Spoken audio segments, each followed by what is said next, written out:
ಶ್ರೀ ಪರಾಭವನಾಮ ಸಂವತ್ಸರ ದಕ್ಷಿಣಾಯಣ ಗ್ರೀಷ್ಮ ಋತು ಆಷಾಢ ಮಾಸ ಕೃಷ್ಣ ಪಕ್ಷವಾಗಿದೆ. ಈ ದಿವಸ ಬುಧವಾರವಾಗಿರತಕ್ಕಂಥದ್ದು, ಅಮಾವಾಸ್ಯ ತಿಥಿ, ಪುಷ್ಯ ನಕ್ಷತ್ರ. ಈ ದಿವಸ ಭೀಮನ ಅಮಾವಾಸ್ಯೆ. ಎಲ್ಲರಿಗೂ ಗೊತ್ತಿರೋ ಹಾಗೆ ಸರಳವಾದ ಹೆಸರನ್ನು ಗಂಡನ ಪೂಜೆ ಮಾಡೋ ದಿವಸ ಅಂತೆಲ್ಲ ನಮಗೆ ಪ್ರಚಲಿತದಲ್ಲಿ ಗೊತ್ತಿದೆ. ವಸ್ತುತಃ ಇದನ್ನು ಜ್ಯೋತಿರ್ಭೀಮೇಶ್ವರ ವ್ರತ ಅಂತ ಕರೀತಾರೆ. ಭೀಮ ಅಂದರೆ ಭಯಂಕರ, ಉಗ್ರ ಅಂತ ಅರ್ಥ ಇದೆ. ವಸ್ತುತಃ ಯಾರು ಭೀಮ? ಭೀಮ ಪರಮೇಶ್ವರ, ಜ್ಯೋತಿರ್ಭೀಮೇಶ್ವರ, ಈಶ್ವರ ವ್ರತ ಇದು ಗಂಡನ ಪೂಜೆ ಮಾಡೋದು ಒಂದು ಕಡೆಗಿದ್ದರೆ ಇದರ ಮೂಲ ಸ್ವರೂಪ ಮರ್ತೋಗ್ಬಿಟ್ಟಿದೆ. ಗಂಡನ ಪೂಜೆ ಮಾಡೋದು ಎಷ್ಟು ಮುಖ್ಯವೋ ಹೆಂಡತಿ ಪೂಜೆ ಮಾಡೋದು ಅಷ್ಟೇ ಮುಖ್ಯ. ನಾವು ವಟ ಸಾವಿತ್ರಿಯಲ್ಲಿ ಗಮನಿಸಿದ್ದೇವಲ್ಲ, ಸಾವಿತ್ರಿ ಅಂಥ ಪತಿವ್ರತೆ ಮಹಾಸಾಧ್ವಿ ಅಂಥವ್ರನ್ನು ನೋಡಿದ ಈ ಕಥೆಯಲ್ಲೂ ಅದೇ ಇದೆ. ಗಂಡನ ಉಳಿಸ್ಕೊಂಡಿದ್ದೇ ಇದೆ. ಅಲ್ಲೂ ಗಂಡನ ಉಳಿಸ್ಕೊಂಡಿದ್ದು, ಇಲ್ಲೂ ಗಂಡನ ಉಳಿಸ್ಕೊಂಡಿದ್ದೆ. ವಸ್ತುತಃ ಗಂಡನ ಪೂಜೆ ಅಂದರೆ ಗಂಡ ಹೆಂಡತಿ ಮಾಡಬೇಕಾದಂಥ ಪೂಜೆ ನಿಜವಾಗಿ ಹೇಳಬೇಕು ಅಂದರೆ. ಯಾಕೆಂದರೆ ಆಕೆ ಜೀವ ಉಳಿಸಿದ್ದು. ಅಲ್ಲೂ ಹಾಗೆ ಇಲ್ಲೂ ಹಾಗೆ ಕಥೆ. ಇದನ್ನು ಬಿಟ್ಬಿಟ್ಟಿದೆ, ಬೇಡದ್ದೇನೋ ನಡೀತಾ ಇದೆ. ವಸ್ತುತಃ ಈ ಕಥೆ ಅಂದರೆ ಇದರ ವ್ರತದ ಉದ್ದೇಶ ಏನಪ್ಪ ಅಂತಂದರೆ ಪರಸ್ಪರ ರಕ್ಷಣೆ ಇದೆ. ಗಂಡನಿಗೆ ಹೆಂಡತಿ, ಹೆಂಡತಿಗೆ ಗಂಡ. ಅದು ಒಂದೇ ನಾಣ್ಯದ ಎರಡು ಮುಖಗಳಿದ್ದ ಹಾಗೆ. ಅದು ಎರಡು ಬಂಡಿಯ ಚಕ್ರ, ಎರಡು ಚಕ್ರಗಳ ಬಂಡಿ ಇದ್ದ ಹಾಗೆ. ಒಂದು ಚಕ್ರ ಇಲ್ಲ ಅಂದರೂ ಅದು ಸಾಗೋದಿಲ್ಲ. ಹಾಗೆಯೇ ದಾಂಪತ್ಯ ಅನ್ನೋದು ಅದು ಕಪಲ್ ಅಂತ ಇಂಗ್ಲೀಷಲ್ಲಿ ಕರಿತೀವಲ್ಲ, ಅದು ಒಂದೇ ವರ್ಡ್. ಅದನ್ನು ಬಿಡಿಸ್ಲಿಕ್ಕಾಗಲ್ಲ, ಎರಡು ಸೇರಿದೆ ಅಲ್ಲಿ. ಹೀಗಾಗಿ ಯಾರು ಮೇಲೂ ಯಾರು ಕೆಳಗೆ ಅದು ಇಲ್ಲವೇ ಇಲ್ಲ, ಸಮವಾಗಿದೆ. ಅರ್ಧಾಂಗಿ ಅಂತ ಕರೀತಕ್ಕಂಥದ್ದು. ಈ ದೃಷ್ಟಿಯಲ್ಲಿ ಸತಿಪತಿಯರಿಗೆ ಒಂದು ಸಾಮ್ಯತೆ, ಒಂದೇ ಭಾವ, ಒಂದೇ ಶಕ್ತಿ ಅವರಲ್ಲಿದೆ ಅನ್ನೋದನ್ನು ತೋರಿಸ್ಕೊಡುವಂಥ ವ್ರತಗಳಾಗಿದೆ ವಸ್ತುತಃ ಇದು. ಶೌನಕಾದಿ ಮುನಿಗಳಿಗೆ ಸೂತಪುರಾಣಿಕರು ಕೇಳ್ತಾರೆ, ಯಾವುದಾದ್ರೂ ಸ್ತ್ರೀಯರಿಗೆ ಒಂದು ಯೋಗ್ಯವಾದ, ಅವರಿಗೆ ಒಂದು ಸಮಾಧಾನಕರವಾದ, ಮನಸ್ಸಿಗೆ ಸಮಾಧಾನ, ದಾಂಪತ್ಯದಲ್ಲಿ ಸೌಖ್ಯ, ಸಮೃದ್ಧಿ, ನೆಮ್ಮದಿ, ಶಾಂತತೆ, ಸಮಾನತೆ, ಇವುಗಳನ್ನು ಸೂಚಿಸ್ತಕ್ಕಂಥ ಯಾವುದಾದ್ರೂ ಒಂದು ವ್ರತ ಇದೆಯಾ ಅಂತ ಕೇಳ್ತಾರೆ. ಲೋಕ ಕಲ್ಯಾಣಕ್ಕಾಗಿ ಇಂಥ ಅನೇಕ ಕಥೆಗಳನ್ನು ಅವರು ಕೇಳ್ತಾರೆ, ಅವರು ಹೇಳಿದ್ದಾರೆ. ಅದನ್ನು ನಾವು ಕಾಣ್ತೀವಿ. ಆ ರೀತಿಯಲ್ಲಿ ಬೆಳಕಿಗೆ ಬಂದಂಥ ಒಂದು ವ್ರತ ಇದು. ಅವರು ಹೇಳ್ತಾರೆ, ಒಂದು ಕಥೆಯನ್ನು ಅಲ್ಲಿ ಉಲ್ಲೇಖ ಮಾಡಲಾಗುತ್ತೆ. ವಜ್ರಬಾಹು ಅಂತಕ್ಕಂಥ ಒಬ್ಬ ರಾಜ ಇದ್ದ ಸೌರಾಷ್ಟ್ರ ದೇಶದಲ್ಲಿ, ನಮ್ಮ ಈಗಿನ ಯಾವ ಸೋಮನಾಥ ದೇವಸ್ಥಾನ ಇದೆಯಲ್ಲ ಆ ಭಾಗದಲ್ಲಿ. ಅಲ್ಲಿ ವಜ್ರಬಾಹು ಅಂತಕ್ಕಂಥ ಒಬ್ಬ ರಾಜ, ಅವನಿಗೆ ಒಬ್ಬ ಮಗ. ಈ ಕಥೆಯನ್ನು ನಾವು ಈ ವ್ರತದ ಮಹಿಮೆಗೋಸ್ಕರ ಇಟ್ಕೋಬೇಕೇ ವಿನಃ ಅಕ್ಷರಶಃ ಇದನ್ನು ತಗೊಳ್ಳೋದ್ರಲ್ಲಿ ಅರ್ಥ ಇಲ್ಲ. ಇದು ಕೂಡ ಕಥೆಗಳು, ಪುರಾಣದ ಕಥೆಗಳೆಲ್ಲ ನಮ್ಮನ್ನು ಒಂದು ದಾರಿಗೆ ತಗೊಂಡು ಹೋಗುತ್ತೆ. ನೋಡಪ್ಪ, ಈ ವ್ರತ ಮಾಡೋದ್ರಿಂದ ಇಂಥ ಶ್ರೇಷ್ಠ ಫಲ ನಮಗೆ ಇವ್ರಿಗೆ ಬಂದಿದೆ. ಹೀಗಾಗಿ ಒಂದು ಅಡ್ವರ್ಟೈಸ್ಮೆಂಟ್ ನಾವು ನೋಡಲ್ವಾ, ಯಾವುದೋ ಒಂದು ಸೋಪ್ ಹಚ್ಚಿಬಿಟ್ರೆ ಬೆಳ್ಳಗಾಗ್ಬಿಡ್ತಾರೆ ಅವರು. ಅದ್ರ ಉದ್ದೇಶ ಏನಪ್ಪ ಅಂದರೆ ಕೊಳೆ ನಿವಾರಣೆ ಆಗುತ್ತೆ. ಬೆಳಗಾಗೋದು ಬೇರೆ ವಿಚಾರ, ಕೊಳೆ ಹೋಗೋದು ಮುಖ್ಯ. ಆ ರೀತಿಯಲ್ಲಿ ಇದು ಮನಸ್ಸಿನ ಅಹಂಕಾರವನ್ನು, ಹಮ್ಮು ಬಿಮ್ಮು ಇವುಗಳನ್ನು ಗಂಡನ ಅದೊಂದು ಪಕ್ಕಕ್ಕಿಡಬೇಕು. ಹೆಂಡತಿ ಮುಂದೆ ತಾನೂ ನಿನಗಿಂತ ಶ್ರೇಷ್ಠ ಅಲ್ಲ, ದೊಡ್ಡ ಸಿಂಹಾಸನಲ್ಲಿ ಕೂತಿಲ್ಲ ಅನ್ನೋದನ್ನು ಸ್ಪಷ್ಟ ಮಾಡ್ಕೋಬೇಕು. ಅದನ್ನು ಈ ವ್ರತಗಳೆಲ್ಲ ಹೇಳ್ತಾ ಇದೆ. ಈ ವ್ರತವೂ ಹಾಗೆ. ಆ ವಜ್ರಬಾಹುವಿನ ಮಗ, ಅವನಿಗೆ ಯೌವನಕ್ಕೆ ಬಂದಿದ್ದಾನೆ. ಅವನಿಗೆ ಮದುವೆ ಮಾಡಬೇಕು. ಆ ಸಂದರ್ಭ ಸತ್ತು ಹೋಗ್ಬಿಡ್ತಾನೆ ಅವನು, ಯಾವುದೋ ರೋಗವಶಾತ್. ಆಗೇನಾಗುತ್ತೆ, ಅವನಿಗೆ ಆಸೆ, ಮಗನ ಮದುವೆ ನೋಡಲಿಲ್ವಲ್ಲ ನಾನು ಅಂತ. ರಾಜ ಬೇರೆ, ಅವನ ಆಸೆ ಪಟ್ಟರೆ ಏನೂ ಆಗುತ್ತೆ. ಶವವನ್ನು ಮದುವೆ ಆಗ್ತಕ್ಕಂಥವ್ರು ಬರ್ತಾರೆ. ಡಂಗೂರ ಸಾರಿಸ್ದ, ಯಾರಾದರೂ ನನ್ನ ಮಗನ ಮದುವೆ ನೋಡಲೇಬೇಕು ನಾನು, ಮದುವೆ ಆಗೋದಾದರೆ ಅವರಿಗೆ ಇಷ್ಟು ವರಹ ಹಣ ಕೊಡ್ತೀನಿ ಅಂತ. ಸರಿ ಪಾಪ, ಅಲ್ಲಿ ಯಾವುದೋ ಒಂದು ಬಡ ಕುಟುಂಬ, ಅಲ್ಲಿ 5 ಜನ ಹೆಣ್ಣುಮಕ್ಕಳು ಆತನಿಗೆ. ಯೋಚನೆ ಮಾಡ್ದ, ಆಯಿತು ಒಬ್ಬ ಮಗಳನ್ನು ಕೊಟ್ಬಿಡೋಣ ಅಂತ ಮಾತಾಡಿಕೊಂಡ್ರು. ಕಷ್ಟ ಅಂದಾಗ ತ್ಯಜೇದೇಕಂ ಕುಲಸ್ಯಾರ್ಥೆ ಅಂತ, ಒಬ್ಬನನ್ನು ಬಿಡಬೇಕು, ಒಂದು ಕುಟುಂಬ ರಕ್ಷಣೆ ಉಳಿಬೇಕು ಅಂತಂದರೆ ಅಂತ ಇದೆಯಲ್ಲ ಮಾತು. ಹೀಗಾಗಿ ಒಂದು ಊರು ಉಳಿಬೇಕು ಅಂದರೆ ಒಂದು ಮನೆ ಹೋದರೆ ಚಿಂತೆ ಇಲ್ಲಂತೆ, ಆ ರೀತಿಯಲ್ಲಿ ಒಂದು ಕುಟುಂಬ ಉಳಿಬೇಕು ಅಂದರೆ ಒಬ್ಬ ಸದಸ್ಯ ಹೋದರೆ ತೊಂದರೆ ಇಲ್ಲ ಅಂತ ಸುಭಾಷಿತ. ಆ ದೃಷ್ಟಿಯಲ್ಲಿ ಯೋಚನೆ ಮಾಡಿ ಮಗಳ ಹತ್ರ ಮಾತಾಡಿದ್ರು, ಏನಮ್ಮ ನಿಂಗೆ ಆಗಬಹುದಾ ಅಂತ. ಆಕೆ ದೊಡ್ಡ ಗುಣ ನೋಡಿ, ಹೆಣ್ಣುಮಕ್ಕಳು ದೊಡ್ಡ ಗುಣ ಏನು ಅಂದರೆ ಕಷ್ಟವನ್ನು ಸಹಿಸ್ಕೊಳ್ತಾರೆ, ಕೈ ಮುಗಿಬೇಕಲ್ವ ಅವರಿಗೆಲ್ಲ. ನಿಮಗೆ ಒಳ್ಳೆಯದಾಗುತ್ತೆ ಅಂದರೆ ಶವವನ್ನು ಮದುವೆ ಆಗ್ತೀನಿ ಅಂತ ಒಪ್ಕೊಳ್ಳೋದು ಎಷ್ಟು ಧೃತಿ ಇರಬೇಕು ಆಕೆಗೆ. ಮತ್ತು ನೀವು ಇವ್ರನ್ನೆಲ್ಲ ಕಾಪಾಡಬೇಕು, ಇವ್ರು ಚೆನ್ನಾಗಿರ್ತಾರಲ್ಲ, ನಾನು ಹೋದರೆ ಚಿಂತೆ ಇಲ್ಲ, ಇವರೆಲ್ಲರಿಗೂ ಈ ಗುಣ ಬರಬೇಕಲ್ಲಪ್ಪ, ಇದು ಬೇಕಾಗಿದೆ. ಇದು ನಮ್ಮಲ್ಲಿದೆಯಾ, ಇದನ್ನು ನೋಡ್ಕೊಳ್ಳಿ ಮೊದಲು. ಈ ಗುಣ ಹೆಣ್ಮಕ್ಳಲ್ಲಿ ಗಂಡು ಮಕ್ಕಳಲ್ಲಿ ಭೇದವಿಲ್ಲದೆ ಇದೆಯಾ? ಸುಮ್ಮನೆ ಸ್ಟೇಟಸ್ ಹಾಕ್ಕೊಂಡು ರೀಲ್ಸ್ಗೋಸ್ಕರ ಮಂಗಳಾರತಿ ಮಾಡಿ ಇವೆಲ್ಲ ಕೆಟ್ಟ ಕೊಳಕು ವಿಚಾರಗಳು ಅನಿಸುತ್ತೆ. ಇದನ್ನು ಶುಚಿ, ಇದು ಶುಚಿ ಬೇಕಾಗಿರೋದು. ಆಕೆ ತಗೊಂಡ ನಿರ್ಣಯ ಎಷ್ಟು ದೊಡ್ಡದು ಅಂತ ಅನ್ನಿಸ್ತು.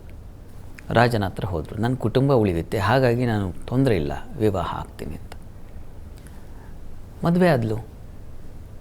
ಅಲ್ಲೇ ಏನು ಸ್ಮಶಾನದಲ್ಲಿ ಇದೆಲ್ಲ ನಡೀತು. ಎಲ್ಲರೂ ನಂತರ ಮದುವೆ ಆಯಿತು, ರಾಜ ಹೊರಟ, ಇವರು ಎಲ್ಲ ಬಂದರು. ಕೊನೆ ಪಾಪ ಅಲ್ಲಿ ಚಿತೆ ಪಕ್ಕ ಉಳಿದಿವರು ಅದು ಯಾರು, ಆಕೆ ಒಬ್ಬಳೇ ಗೋಳು ಅಂತ ಅಳ್ತಾ ಇದ್ದಾಳೆ. ಸಂಕಟ. ಒಂದು ಹೆಣ್ಣಿನ ಪರಿಸ್ಥಿತಿ ಅರ್ಥ ಮಾಡ್ಕೊಳ್ಳಿ. ಆಗ ಆಕೆ ನಿರ್ಣಯ ಮಾಡಲು, ಇದನ್ನು ನಾನು ಹೇಗೋ ಈಗ ಏನೂ ನನಗೆಲ್ಲ ಬಿಟ್ಟೇ ಹೋಗಿಬಿಟ್ಟಿದ್ದಾರೆ, ಚಿತೆಯಲ್ಲಿ ನಾನು ಹೀಗೆ ಚಿತೆ ಏರಬೇಕಾಗಿದೆ. ಹಾಗಾಗಿ ಒಂದು ಭಗವಂತನ ಪ್ರಾರ್ಥನೆ ಮಾಡೋಣ, ಈಶ್ವರನ ಪ್ರಾರ್ಥನೆ ಮಾಡಲಿ. ಅಪ್ಪ, ನೀನು ಮಾರ್ಕಂಡೇಯನಿಗೆ ಆಯುಷ್ಯವೇ ಇಲ್ಲದವನಿಗೆ ಆಯುಷ್ಯ ಕೊಟ್ಟಿಯಲ್ಲಪ್ಪ, ಇಂಥ ಎಷ್ಟೋ ಭಕ್ತರನ್ನು ನೀನು ಉದ್ಧರಿಸ್ಬಿಟ್ಟಿದೆಯಾ. ಸುಮ್ಮನೆ ಶಿವ ಅಂದರೆ ಸಾಕು ಬಂದು ಅನುಗ್ರಹ ಮಾಡಿದಂಥ ಮಹನೀಯ ನೀನು. ಹೀಗಾಗಿ ನೀನು ಬಂದೇ ಬರ್ತೀಯಾ, ನನಗೆ ಸಹಕರಿಸ್ತೀಯಾ ಅನ್ನೋ ಒಂದೇ ಒಂದು ಆಸರೆ, ಬೇರೆ ಯಾರೂ ಇಲ್ಲದಾಗ ಪರಮಾತ್ಮ ಒಬ್ಬನೇ. ನಮಗೂ ಕಷ್ಟ ಬಂದಾಗ ಯಾರ ಬಳಿಯೂ ಯಾರೂ ನಮಗೆ ಸಹಾಯ ಮಾಡ್ತಾ ಇಲ್ಲ ಅಂದಾಗ ಕಣ್ಣು ಮುಚ್ಚಿದರೆ ಒಳಗೆ ಅಂತರಂಗದಲ್ಲಿ ಬೆಳಕಾಗೋದು ಭಗವಂತ. ಎಂಥವ್ರಿಗೂ, ಎಂಥ ಬಲಿಷ್ಠರಾದವ್ರಿಗೂ, ಅಧಿಕಾರದಿಂದ ಧನದಿಂದ ಇನ್ಯಾವುದರಿಂದಲೂ ಬಲಿಷ್ಠರಾದವ್ರಿಗೂ ಸಂಕಟ ಎದುರಾದರೆ ಭಗವಂತನೊಬ್ಬನೇ ದಾರಿ. ಆ ರೀತಿಯಲ್ಲಿ ಆಕೆ ಕೂಡ ಪ್ರಾರ್ಥನೆ ಮಾಡಿದ್ಲು. ಪಾರ್ವತಿಗೆ ಸಂಕಟ ಇತ್ತು, ಕೈಲಾಸದಲ್ಲಿ ನೋಡ್ತಾ ಇದ್ಲಿ ಇದನ್ನೆಲ್ಲ. ದರ ಎಳ್ಕೊಂಬಂದ್ಲು ಗಂಡನನ್ನು. ಯೋಚನೆ ಮಾಡಬೇಡ, ನನಗೂ ಅವಳ ಮೇಲೆ ಕನಿಕರ ಇದೆ, ಹೋಗೋಣ ಬಾ ಅಂತ ಬಂದ ಪರಮೇಶ್ವರ. ಅವನೇ ಒಂದು ವ್ರತವನ್ನು ಬೋಧನೆ ಮಾಡಿದ. ನೋಡು, ಈ ದಿವಸ ಅಮಾವಾಸ್ಯೆ, ಆಷಾಢ ಅಮಾವಾಸ್ಯೆ ಈ ದಿವಸ ನೀನು ಜ್ಯೋತಿರ್ಭೀಮೇಶ್ವರ ಅಂತ ನನ್ನನ್ನೇ ಕರೀತಾರೆ. ಒಂದು ಜ್ಯೋತಿಯಲ್ಲಿ, ಜ್ಯೋತಿ ಅದು ಆತ್ಮಜ್ಯೋತಿ ನಮ್ಮದು.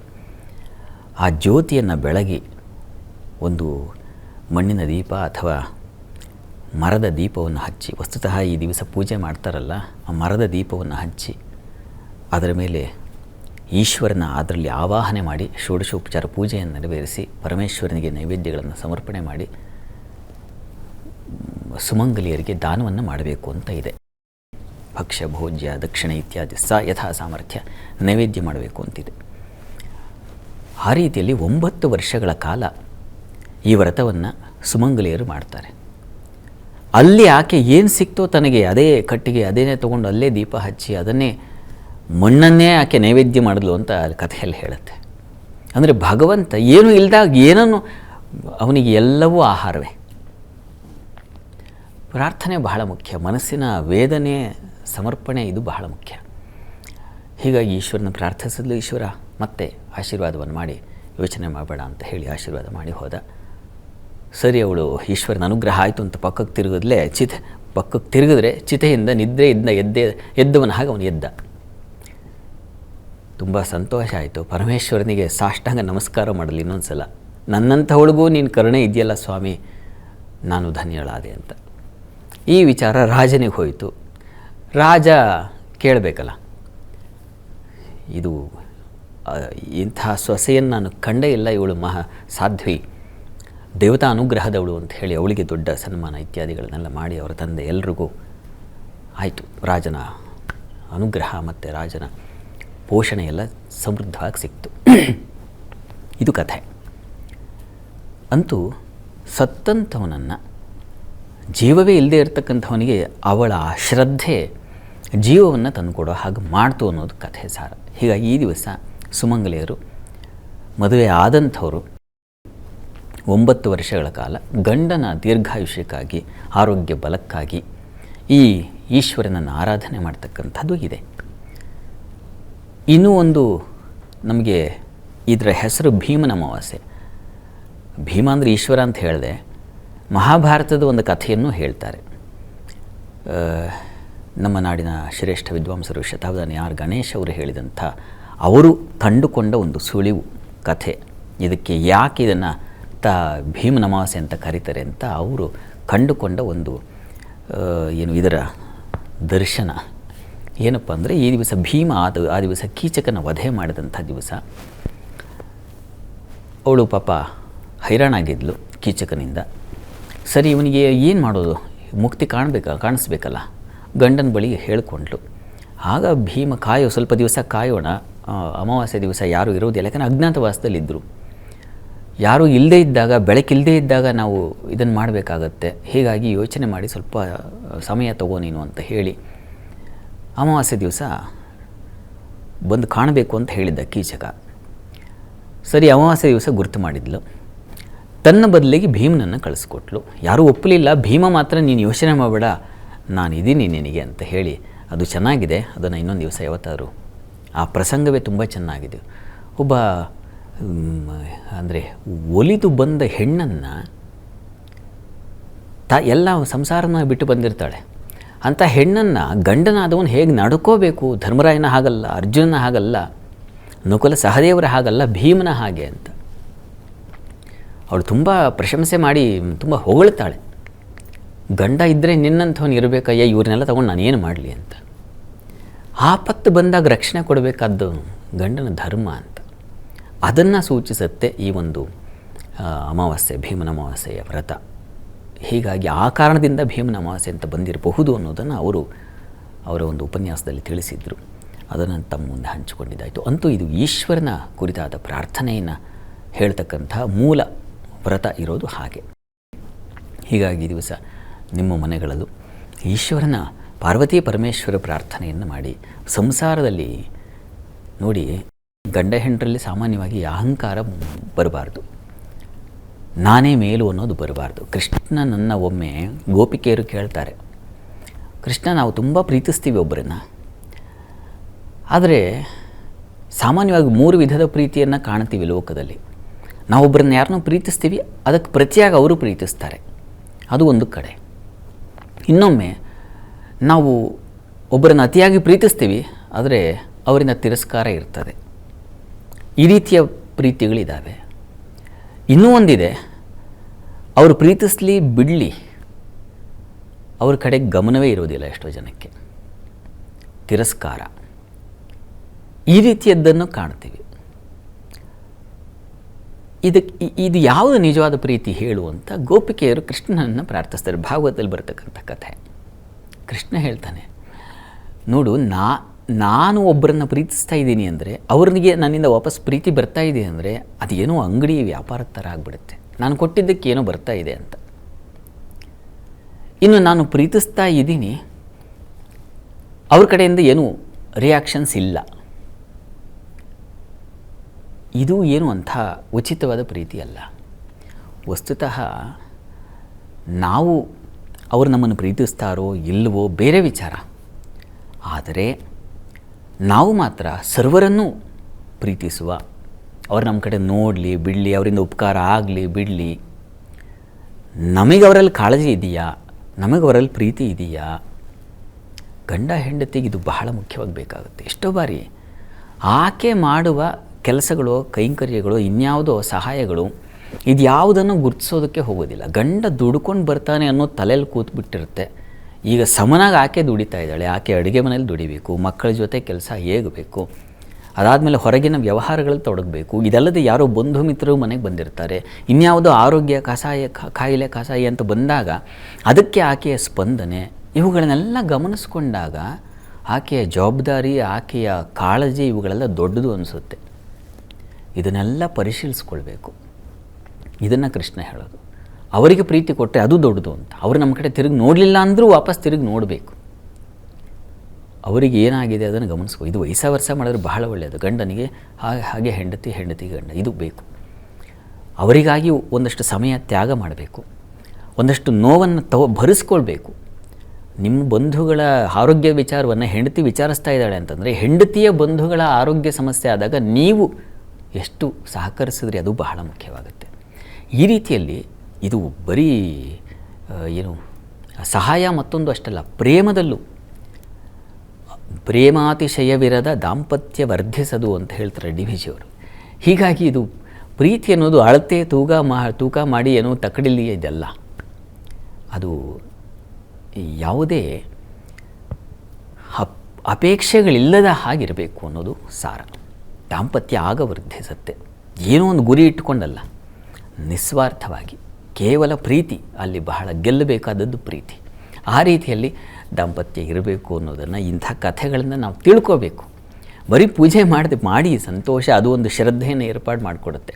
ಅದು ಇಂಥ ಭೀಮೇಶ್ವರ ವ್ರತಗಳನ್ನು 150 ಮಾಡಿದ್ರು ಅಷ್ಟು ವರ್ಷ ಬದುಕಿರಲ್ಲ ಬಿಡಿ. ನಾನು ಒಂದು ಅಷ್ಟು ವರ್ಷಗಳ ಕಾಲ ಮಾಡ್ಕೊಂಡು ಬಂದರೂ ಕೂಡ ಇನ್ನೂ ಗಂಡನ ಮುಖ ನೋಡಿದ್ರೆ ಹೆಂಡ್ತಿಗಾಗಲ್ಲ, ಹೆಂಡ್ತಿ ಮುಖ ನೋಡಿದ್ರೆ ಗಂಡಂಗಾಗಲ್ಲ, ಅವ್ರ ಚಟುವಟಿಕೆಗಳು ಇವ್ರಿಗೆ ಇಷ್ಟ ಆಗಲ್ಲ ಅಂತಂದರೆ ಇದು ಇಷ್ಟು ವರ್ಷ ವ್ರತ ಮಾಡಿ ವ್ಯರ್ಥ ಆಗುತ್ತೆ. ಹೀಗಾಗಿ ಅವರ ಮನಸ್ಸಿನ ಜಾಡಿ ಏನು, ಹೆಂಡತಿಯ ಮನಸ್ಸಿನ ಜಾಡಿ ಏನು, ಗಂಡನ ಮನಸ್ಸಿನ ಜಾಡಿ ಏನು, ಇದನ್ನು ಅರ್ಥ ಮಾಡಿಕೊಂಡು ಸಂಸಾರ ನಡೆಸೋದು ಬಹಳ ಉತ್ತಮವಾದದ್ದು ಅನ್ನೋದನ್ನು ಈ ಒಂದು ಜ್ಯೋತಿರ್ಭೀಮೇಶ್ವರ ವ್ರತ ಭೀಮನ ಅಮಾವಾಸ್ಯೆ ಹೇಳುತ್ತೆ. ಹೀಗಾಗಿ ಸುಮ್ಮನೆ ನಗೆಪಾಟ್ಲಿಗೆ ಏನೇನೋ ಮಾಡೋದಕ್ಕಿಂತ ಅವರ ಮನಸ್ಸನ್ನು ಅರ್ಥ ಮಾಡಿಕೊಳ್ಳಿ. ಇಬ್ಬರು ಪರಸ್ಪರ ಅವರವರ ಮನಸ್ಸನ್ನು ಅರ್ಥ ಮಾಡಿಕೊಂಡು ಸಂತೋಷವನ್ನು ವರ್ಧಿಸಿಕೊಳ್ಳುವುದು, ಹೆಚ್ಚು ಮಾಡಿಕೊಳ್ಳೋದು ಹೇಗೆ, ಆ ದೃಷ್ಟಿಯಲ್ಲಿ ಈ ವ್ರತ ನಮ್ಮೆಲ್ಲರಿಗೆ ಬೆಳಕಾಗಲಿ ಅಂತ ಈಶ್ವರನಲ್ಲಿ ಪ್ರಾರ್ಥಿಸೋಣ. ಸರಿ ಶಾಸ್ತ್ರಿಗಳೇ, ಭೀಮನ ಅಮಾವಾಸ್ಯೆಯ ಹಿನ್ನೆಲೆ, ಮಹತ್ವ ಮತ್ತು ಪುರಾಣವನ್ನು ತಿಳಿಸ್ಕೊಟ್ರಿ. ಆದರೆ ಈ ದಿನ ಯಾವ ರೀತಿ ಪೂಜೆ ಮಾಡಬೇಕು ಅನ್ನೋದನ್ನು ತಿಳಿಸೋದಾದರೆ? ಈ ದಿವಸ ಹೆಣ್ಣುಮಕ್ಳು ಯಾವ ರೀತಿ ಪೂಜೆ ಮಾಡಬೇಕು ಅಂತ ಸೂಚ್ಯವಾಗಿ ಹೇಳಿದೆ ಆಗಲೇ.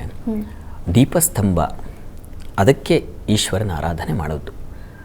ನೀವು ನಿಮ್ಮ ಮನೆಯಲ್ಲಿ, ದೇವರ ಮನೆಯಲ್ಲಿ ದೇವರ ಏನು ಮಂಟಪ ಇದೆ ಅದರ ಕೆಳಗಡೆ ಒಂದು ಪೀಠವನ್ನು ಇಟ್ಟು ಅದರ ಮೇಲೆ ಬಾಳೆ ಎಲೆ ಆಗಬಹುದು, ಅಥವಾ ಒಂದು ಯಾವುದಾದ್ರು ಇನ್ನೊಂದು ತಟ್ಟೆ, ಅದು ತಾಮ್ರದ್ದು ಅಥವಾ ಬೆಳ್ಳಿದು ನಿಮ್ಮ ಸಾಮರ್ಥ್ಯ ನೋಡಿಕೊಂಡು ಅದರ ಮೇಲೆ ಅಕ್ಕಿಯನ್ನು ಹರಡಿ ಆ ಜ್ಯೋತಿ ಸ್ತಂಭವನ್ನು ಇಟ್ಟು ಅಲ್ಲಿ ದೀಪವನ್ನು ಹಚ್ಚಿ, ಅಲ್ಲಿಯೇ ಈಶ್ವರನ ಜ್ಯೋತಿ ಸ್ತಂಭ ಏನಿದೆ, ಸ್ತಂಭ ಅಂದರೆ ಅದು ದೀಪದ ಕಂಬ, ಮರದ ದೀಪದ ಕಂಬ, ಅದರಲ್ಲೇ ಈಶ್ವರನನ್ನು ಆವಾಹನೆ ಮಾಡ್ತಕ್ಕಂಥದ್ದು ಷೋಡಶೋಪಚಾರ ಪೂಜೆ ಅಂತ ಹೇಳ್ತಾರೆ. ಅಂದರೆ ಆವಾಹನೆ, ಆತನನ್ನು ಸತ್ಕರಿಸ್ತಕ್ಕಂಥದ್ದು, ಹೀಗೆ ವಿಧದ ಪೂಜೆಗಳಿದಾವಲ್ಲ. ಸಾಮಾನ್ಯವಾಗಿ ನೀವು ಮಹಾಲಕ್ಷ್ಮಿ ಪೂಜೆ ಇತ್ಯಾದಿ ಎಲ್ಲ ಮಾಡ್ತಿರಲ್ಲ, ಆ ರೀತಿಯಲ್ಲಿ ಷೋಡಶೋಪಚಾರ ಪೂಜೆ ಅಂತ 16 ಬಗೆಯ ಉಪಚಾರಗಳು ಅಂತ.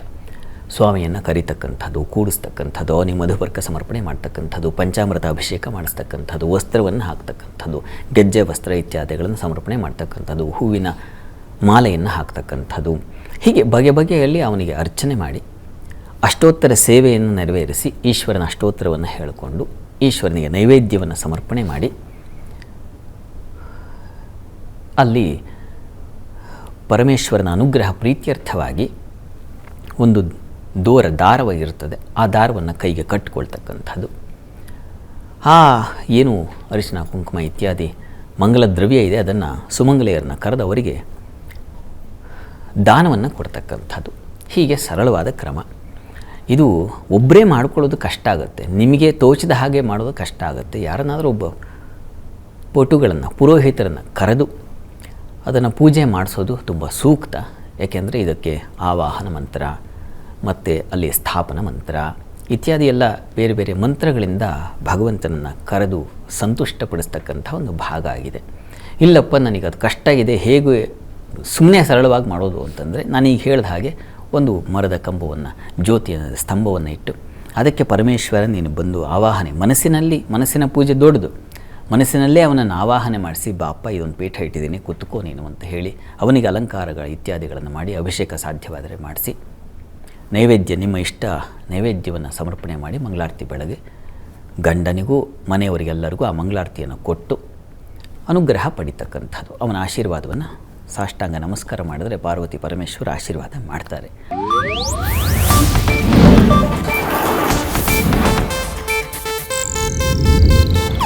ಇದು ಏಷ್ಯಾನೆಟ್ ನ್ಯೂಸ್ ನೆಟ್ವರ್ಕ್ ಪ್ರಸ್ತುತಿ.